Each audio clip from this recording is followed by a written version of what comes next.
The New York Post has reported that Pete Alonso is looking for a contract that is at least 7 years long in free agency.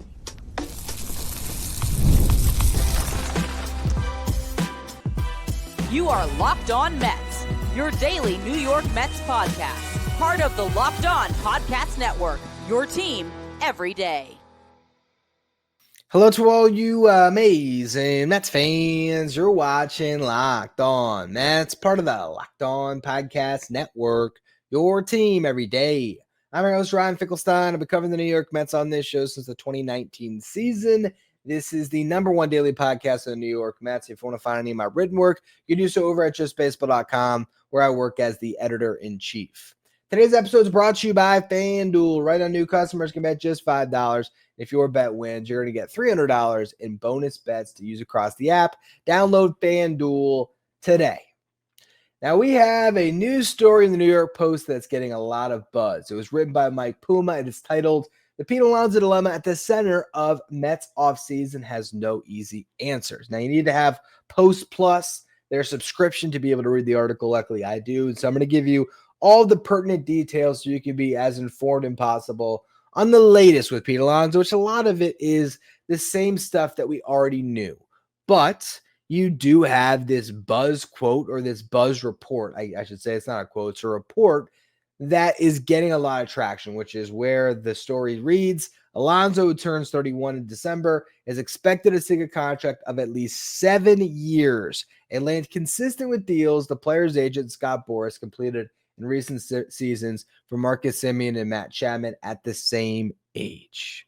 Wow. Same age, and they got those deals, huh? 7 years, $175 million for Semien.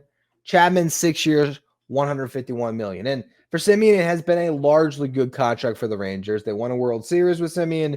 He was good for the first 3 years of that deal. The last year, not so much. He was pretty bad in 2025. Had a below average WRC plus. Was only a 2-win player. Not exactly what you expect when you're paying a guy $25 million a season. As he's starting to get older and older, that deal is looking worse and worse. If it was a 5-year deal, it would just be a really good contract for the Rangers. Now you look at the back end, how good is it going to be? But you can still hold it up as a better example of a 7-year deal than some of the other ones that are on Scott Boras' books that he probably, or not his books, but on his resume, his recent resume, that he probably doesn't want included in an article, for the New York Post here talking about Pete Alonso's free agency. He wouldn't want to say Anthony Rendon, a Boras client, signed a 7-year deal around a similar age for $245 million because that contract has been a disaster. He wouldn't want to hold up Chris Bryant's 7-year, $182 million deal because that contract has been a disaster. So you find two that have been pretty good overall, and that's where the story sort of makes that comparison and begins. Now, they talk about a lot of different things throughout this story, and one that I found interesting was this little segment about the qualifying offer. It says, unlike last offseason, the Mets can't extend another qualifying offer to Alonso. It was that offer Alonso viewed as a significant barrier in his attempt last winter to secure a long-term agreement. Any team signing Alonso would have been required to forfeit at least one draft pick. Now, is that true? I think partially it is. The qualifying offer does limit some guys in free agency. Juan Soto didn't hurt his market, but if you're Pete Alonso, it can definitely hold you back some, and that's clearly what he was told, because we heard that when Pete Alonso spoke with the media after the whole saga last year, how the qualifying offer hurt his free agency, because that's what Scott Boras, I'm sure, was telling him. That's what he was in his ear telling him. And who knows, maybe in the meeting with the Mets brass, David Stearns and the Mets front office also agreed that that was the reason why other teams weren't pursuing him and that his market was a little bit limited. Because that is a way to make Pete Alonso feel a little bit better about the situation, instead of staring down the reality that maybe he is not valued in the market enough to get that long-term deal that he seeks. And the only way to find that out is without that qualifying offer excuse, to have him out in the market again and see if he gets the 7-year deal he is looking for. The article talks about Pete Alonso's improvements over this past year. It talks about the defensive concerns, but also paints him in a better light when, talking about his ability around the base, getting a talent evaluator in the article quoted saying that Pete Alonso is good around the bag. To mention that Fangraphs has recorded scoops as a stat, and Pete Alonso leads Major League Baseball in scoops, not just in 2025, but over the past 3 seasons. It's a pretty wide margin between him and Vladimir Guerrero Jr. as far as who is the best at scooping the ball, making those picks out of the dirt. Talks about Pete Alonso and could he be a primary DH at some point, and the Slugger, according to the article, acknowledged it's likely at some point, but according to a source, it's unclear how soon Alonso would be open to such a change. Now, the article, of course, brings up Vladimir Guerrero Jr., because if you are going to broach the idea of Alonso getting a 7-year deal, hold up the contract that was just signed, where Pete Alonso's contemporary at first base got a 14-year contract at $500 million. If Vladdy can get 14 years, is it crazy to think Pete should require 7? Here's another interesting little note here. It says, after negotiations stalled last January, team officials convened with Alonso in Tampa, Florida, in an attempt to strike a deal. An animated Alonso, according to sources, told President of Baseball Operations David Stearns that in the long run, he planned to be hitting 500 home runs and to be going to the Hall of Fame, whether it was for the Mets or another team. It continues to say Alonso's impassioned statements may have left an impression on Cohen, who hadn't really gotten to know the first baseman at that point. Now, where is Mike Puma getting that information about the interpersonal relationship between Cohen and Alonso and how that was received by Cohen? Is that Cohen telling Puma? Is that Scott Boras feeding something to Puma? Who really knows? But what is pretty clear from reading this story is we are right back where we were a year ago. But there's no qualifying offer this time, and Pete Alonso is coming off a better season. He's also a year older, though. So what's the market going to dictate for Pete Alonso? Pete says in the story, and this is from a quote that they got when it says, with over a week remaining in this season, Pete was asked if he's demonstrated to the Mets his worthiness of a long-term contract. His quote was, "I think I've done that every year. Every year I've thought I've been real productive. Every year I've played at a high level. This year is no different." And he's not wrong about that. Pete Alonso has been a great Met. There is no other way you can look at it. But giving him a 7-year deal at 31 years old is a commitment that does not feel like a wise investment for this team if you're just thinking about everything long term. And it's sad to say that when you're talking about a guy that means so much to the New York Mets, and I want Pete Alonso back in a Mets uniform. But a 7-year deal is a lot. And you can't just say you want it. The market has to dictate it. I don't think the Mets are just going to say, oh, you want 7? Okay, here's $210 million. Be our first baseman, pretty please. No, they're going to play the game again. And that game is testing the market or allowing them to test the market to see if they can actually pull that 7-year offer. And if they can't, well, it's another game of chicken. We want to talk a little bit about that length of a contract, why Pete Alonso wants that level of a commitment, and if there's any circumstance where it makes sense for the Mets to actually agree to that type of a deal. So we're going to go through all that in just a minute.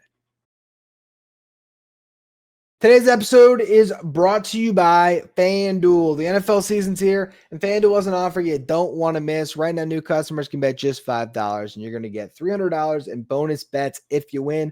That's right. You pick a bet, you put down $5, and if it hits, you're going to unlock $300 in bonus bets to use across the app. I love using FanDuel because it fits however you like to bet, whether it's player props, building a same-game parlay, even jumping in live as the action unfolds. It makes watching football even more exciting when you've got a little something riding on the action. Whether you're a casual fan or you just love diving into the stats, FanDuel is going to make the game day experience so much better. It's quick, it's easy. It's the best way to add a little more energy on Sunday. So if you're ready to play, download the FanDuel app now by visiting FanDuel.com to get started. That's FanDuel.com to place your first $5 bet. If you're watching on YouTube, do me a favor and hit that subscribe button. Help us get closer to our next goal of 15,000 subscribers. We're about 300 away. Really do appreciate all of you who continue to subscribe. So Pete Alonso wants a 7-year deal. Is he justified in asking for that? Well, again, if you look at Vladdy in the 14-year deal he just signed at 26 years old, That's going to carry him through his age 39 season. If Pete Alonso signed a 7-year deal, that would be ages 31, 2, 3, 4, 5, 6, and 7. So he would go into free agency at age 38. That's actually younger than Vladdy would go into free agency with the Blue Jays.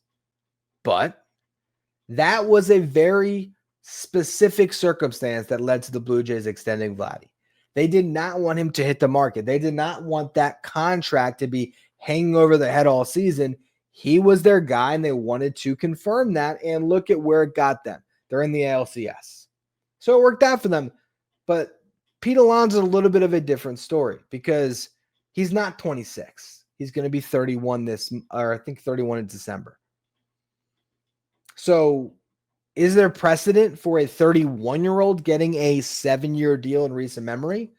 Well, Matt Olson got 8, but he was 27. Freddie Freeman got 6 at 32 years old, so that would be the comp. But is Pete Alonso Freddie Freeman? Freddie Freeman had an MVP on his resume. Freddie Freeman was coming off a World Series win. Freddie Freeman was a clear-cut player on a Hall of Fame track. Pete Alonso wants to hit 500. He wants to end up in Cooperstown. And I think he's got a chance to do both of those things because if he hits 500, really good shot, you end up in Cooperstown, but he still has to put together another half of his career that's as good as what he's done up to this point, where he has exceeded 250 home runs. Paul Goldschmidt was great. Longest deal he ever signed was 5 years. And again, Freddie Freeman, a 6-year deal at a year older than Alonso. It's a long time since Albert Pujols, Prince Fielder, Miguel Cabrera, those guys were getting the decade-long contracts to be first baseman for their teams.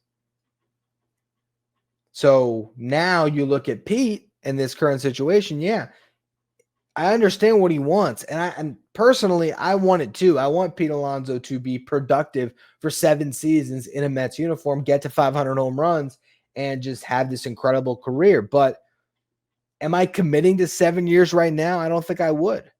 Now, Pete's looking at the Mets books and saying, well, Soto got 15, Lindor got 10, and that was tacking on his final year of arbitration, so it was really like an 11-year deal. Brandon Nimmo got 8.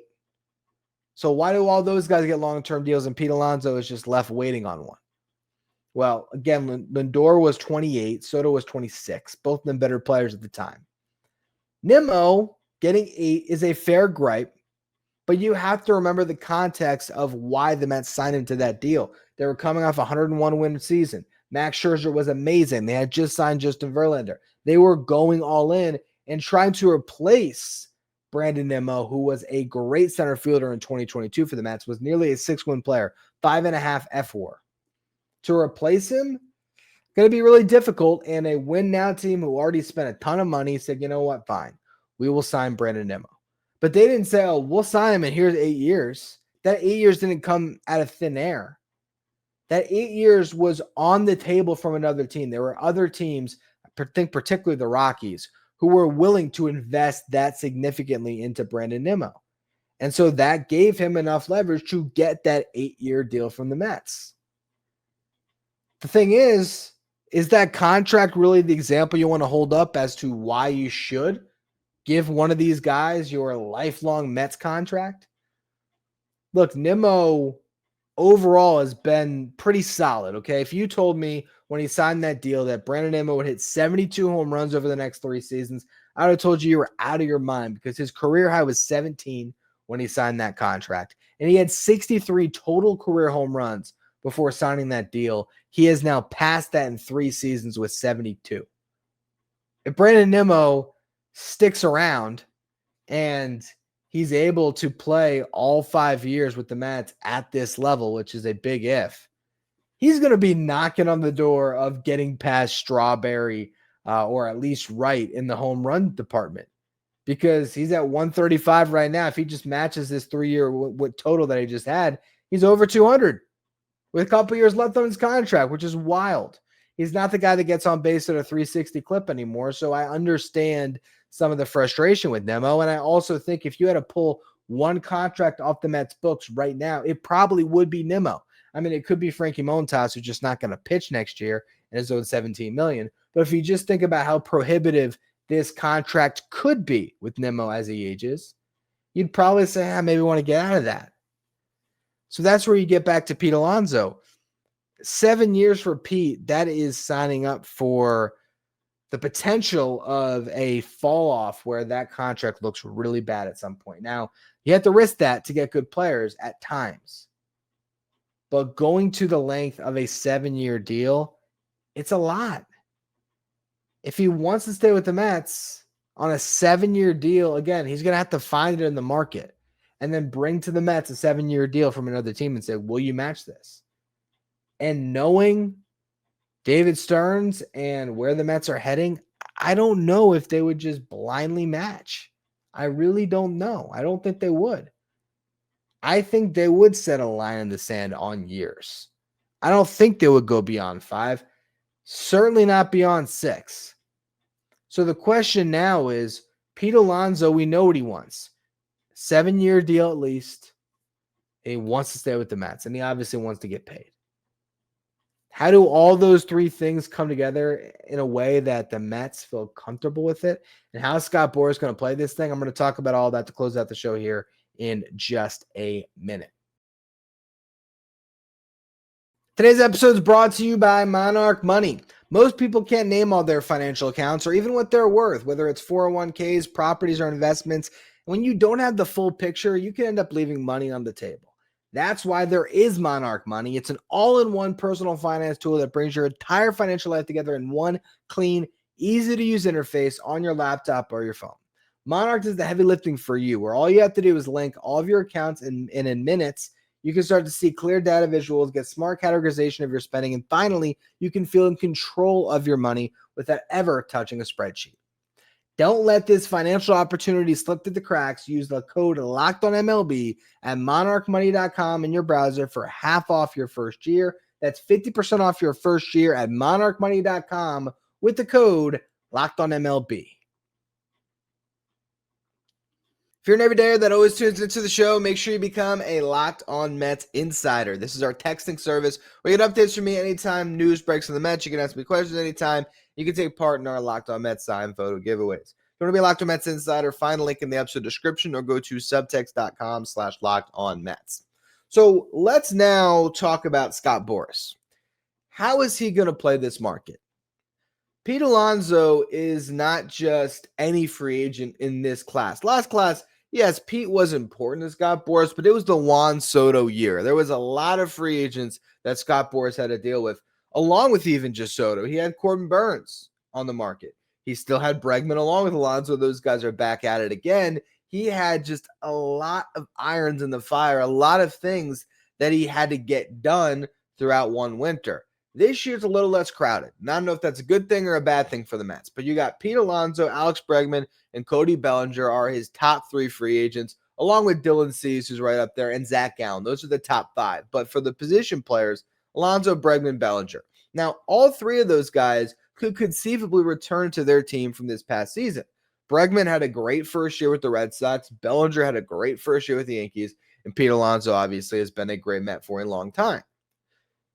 Is Scott Boras going to play his typical hardball? You would expect that he would, right? He'd maybe hold out and say, we need a 7-year deal for Pete Alonso. If we don't get it, I mean, we're not going to sign right now. He might play that game again. I did a show last week, though, where I talked about Pete Alonso's free agency. And I talked about where he could go if not the Mets. And once again, you get to this point where you wonder, who is the other team? Which team needs Pete Alonso as their first baseman that's going to be willing to spend and give him a 7-year deal? And the more you run through the names, and again, you can go back and listen to that show because I went team by team, you really have a hard time finding the answer of who wants Pete Alonso.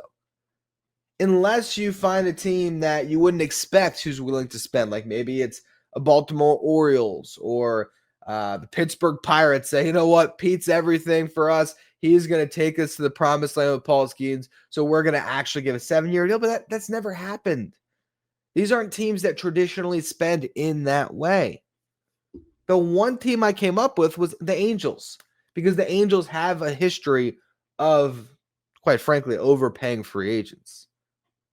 But if Pete Alonso gets a 7-year, $210 million deal from the Angels, Scott Boras brings to the table, hey, I got you your contract.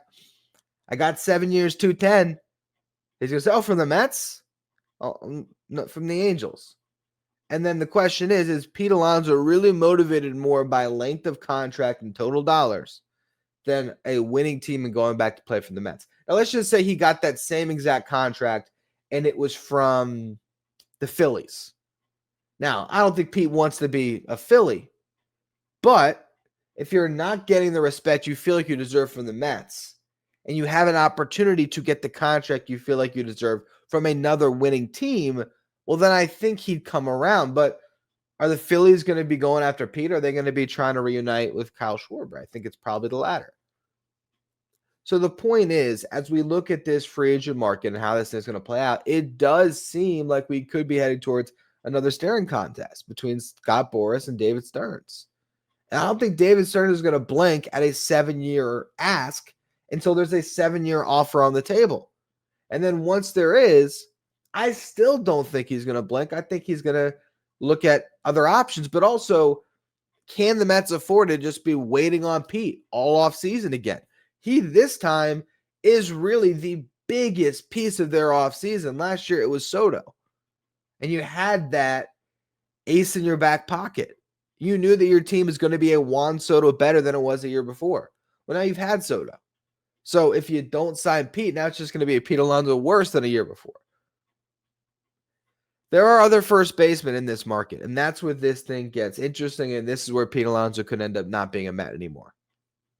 Because if Scott Boras is dead set on 7 years without generating a market that would necessitate such an ask, and if the Mets are still dead set on a shorter deal, they might get to a point where they say, you know what? Let's go out and let's try to sign Josh Naylor. And here's the one that I think is even more likely. Let's try to be the team that lands Munetaka Murakami. Now, I'm going to spend a full show on Murakami at some point because honestly, I just don't know enough yet. And at Just Baseball, Arm Layton, our co-founder, who has access to more information than me, he is going to be doing a dive on Murakami. So I'm going to wait until he does that on the site and I can read everything he wrote, talk to him about it, and then I'll give you an educated take on whether Murakami really is a better option than Pete Alonso. I'll say he's a lot younger, though. I believe he's 26. So if he's going to get a 7-year deal, we're not even paying for a guy into his late 30s. Now, what's the market for Murakami? Are things going to get crazy and he's going to get 10 years? If that's the case, then maybe Pete makes more sense. You know, if it ends up being the same exit when it comes to how long it's going to take to get out of that deal, then I would just take the proven commodity. But that is an interesting thing about this offseason. If the Mets feel like they're just going to get nowhere with Scott Boras again, they might pursue other avenues of getting better. And then all of a sudden, if you sign Murakami, well, now what's the need to bring back Pete Alonso? You have your first baseman. So this is where I'm hoping the Mets get on the aggressive end of negotiations from jump and get some clarity. Put a compelling 5-year offer on the table for Pete Alonso. I don't think that that's too long. I really don't. And I honestly think if the Mets are trying to get Pete Alonso in a 3-year deal again, personally, it's kind of shame on the Mets because I think Pete deserves more than that. I don't think he deserves a 7-year deal. And it's not even deserve. I don't think it's smart to give him a 7-year deal.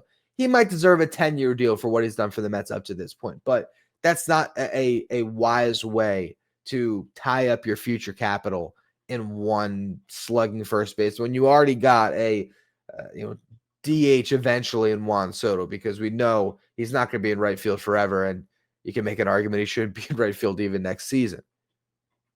For Pete Alonso, 5 years is the sweet spot.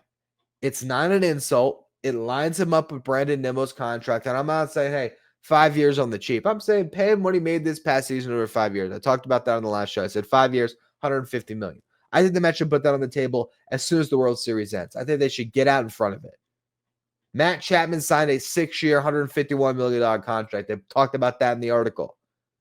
We'll put 5-150 in front of Scott Boras. Put 5-150 in front of him. And if you want to make the contract seem a little longer, and you want to incentivize Pete a little bit more, throw some vesting options on it. If Pete Alonso hits 40 home runs in his walk year, he can come back to the Mets if he wants to on a player option. And if he doesn't hit 40, or maybe even set the number at 35 in that last season of the 5 years of guaranteed money, have a club option, okay? Make it a vesting option where it's a club option. If he doesn't play a certain amount of games, hit a certain amount of home runs, and if he does hit those benchmarks, it becomes a player option. So he can opt into it if he's playing well. And the reality is, it's sort of a little bit of tricky bookkeeping, because if that happens, Pete Alonso probably would hit the market, right? If he had that good of a season. And then you have this conversation again 5 years from now. And who knows where you're at that point. At that point, instead of, hey, Pete Alonso is chasing the home run record for the Mets, it really could be Pete Alonso is chasing 500. And the Mets may be happy to oblige at that point after seeing Pete Alonso play at 35 years old. They might be comfortable at that point in time with the structure of their team and Nimmo no longer on the books and where they're at with everything, that they might then say in 5 years, we'll give you a 3-year deal. And guess what? Pete gets 8 years or 9 years altogether if you go back to his first trip through free agency. I just think that it can't all happen at once. He's not going to get, I don't think, a 7-year, $210 million offer from the Mets. I just don't think it's going to happen. But I understand why this story's out there, because of course Pete Alonso is going to ask for that. Of course Pete Alonso should be asking for a 10-year deal. Set the bar as high as possible so that in negotiations, when you come down, you get to a happy medium. And to me, as I mentioned last week, and I'll reiterate it again, a happy medium is 5 years, $150 million. I'd sign up for that if I'm the Mets. I think Pete Alonso should sign up for that, knowing that that ensures that he is with this core for this window, and he has 5 years of runway with the New York Mets. And if he believes in himself that he's going to play until he's 40 and that he's going to hit 500 home runs and he's going to go into Cooperstown, he's got to bet on himself to be able to perform on a 5-year deal to get the next one. Because I don't think there's a team that's going to say, here's 10 years, Pete. Here's what you want. You're going to be able to play baseball until you're 40. I don't think that offer is going to be on the table. And if it is, if somebody goes to 7 years or beyond, I think there's a good chance Pete Alonso is playing for that team, unless it's a team like the Angels, where Pete has to stare down the reality of playing for a team he doesn't want to play for. And maybe he then is able to take that 7-year contract, push the Mets closer to it. Again, I don't think it's 7 guaranteed years, but if it's 5 guaranteed with some options, and then maybe that's how he comes back to the Mets. But we're just going to see how it all plays out. I thought it was worth doing a show on this over the weekend just because it's a big story. I've seen a lot of people talk about it. It's all over social media. There's a lot of articles being written about it. So, of course, I had to come on and give my 2 cents here with Locked On Mets. On tomorrow's show, not exactly sure where we're going to take things. Maybe we will do a Brandon Nimmo show because I haven't just yet. Another podcast that I will be doing at some point soon here is I'm getting a lot of text messages, a lot of comments about the Mets trading for Tarek Skubal but Tarek Skubal or Paul Skeens. So I just want to talk about the likelihood, really, of one of the best 2 pitchers in baseball, either one of them, actually getting traded this offseason. Is it even really viable for that type of discussion to take place this year? We'll see, and that's what we'll talk about later on in the week. But anyway, that's going to be all. As always, thank you for listening. Make sure you follow, rate, and review wherever you get your podcast. Follow me on social media, Finkelstein Ryan. Follow the show at Locked On Mets. Thank you for making Locked On Mets your first listen or your first watch every day. And after your second watch, check out Locked On Sports Today, the 24/7 streaming channel that covers everything in the world of sports with our local experts for each team and league-wide experts for each league. Find Locked On Sports Today streaming 24/7 on YouTube.